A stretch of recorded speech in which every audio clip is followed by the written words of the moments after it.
He was baseball's most dangerous player for more than a decade, pressuring opponents with speed and daring on the base paths. But Lou Brock was much more than a stolen base specialist. And by the end of his spectacular 19-year big league career, Brock was recognized as one of baseball's most complete and clutch players of the 20th century. Born June 18, 1939, in El Dorado, Ark. Lewis Clark Brock played college baseball at Southern University before signing as an amateur free agent with the Cubs in 1960. After 2 years tearing up the minor leagues, Brock surfaced in Chicago at the tail end of the 1961 season, becoming the Cubs' regular center fielder in 1962.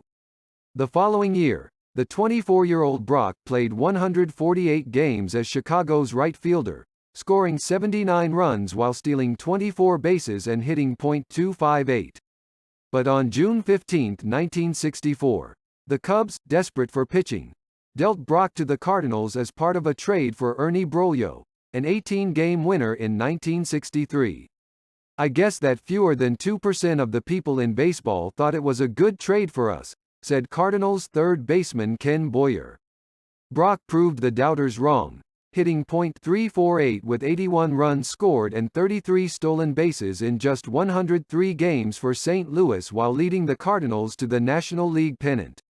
In the World Series, the Cardinals' new left fielder hit .300 with 5 RBI to help St. Louis beat the Yankees in 7 games. After Brock was traded to the Cardinals, his career turned around significantly.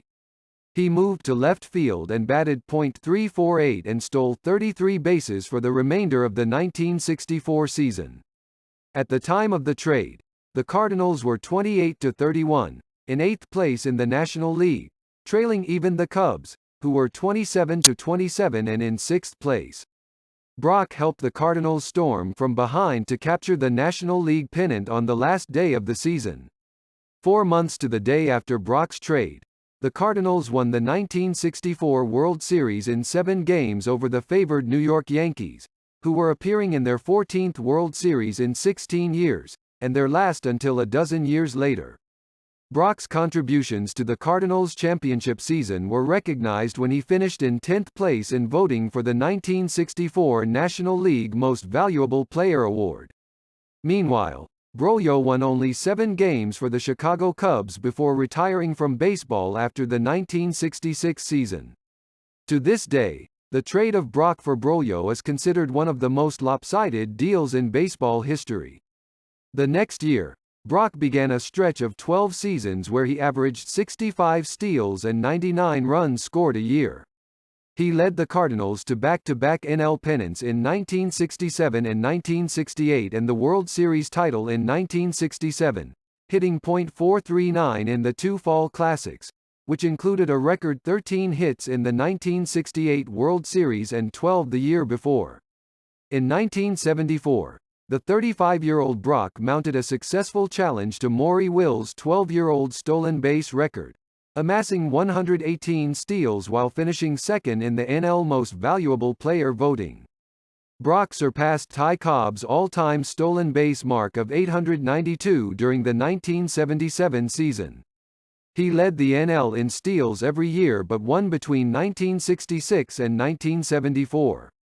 He finished his career in 1979 with an All-Star Game appearance that year, his 6th, while hitting .304.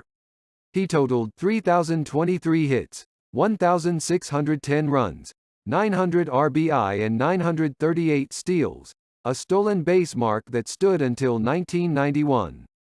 Brock was elected to the Hall of Fame in 1985 in his first year of eligibility, becoming just the 20th player elected in his first year on the ballot.